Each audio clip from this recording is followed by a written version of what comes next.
Idol, sobrang idol ko katawan mo, tsaka beard mo. Bird o beard?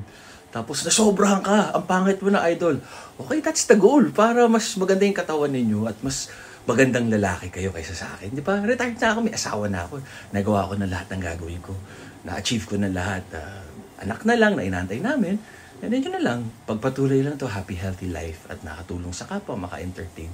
Ikaw, sana ma-reach mo yung goal mo, yung future wife mo, future husband mo, partner mo, di ba? Oo na, pangit na ako, mga 75 years old, baka pangit na katawan, steroids, fake, shake.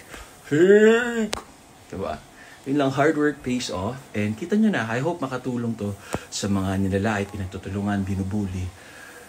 Pag binubuli kayo, pinagtutulungan kayo, ibig sabihin, ingkit sila sa'yo, hinihila ka nila pababa para magka-level kayo. Kasi nakaangat ka. Wala nang hihila pababa sa mas mababa sa kanila. So always pray and always give your best. God will do the rest. Tama kayo, mali ako, Dr. Do what works for you.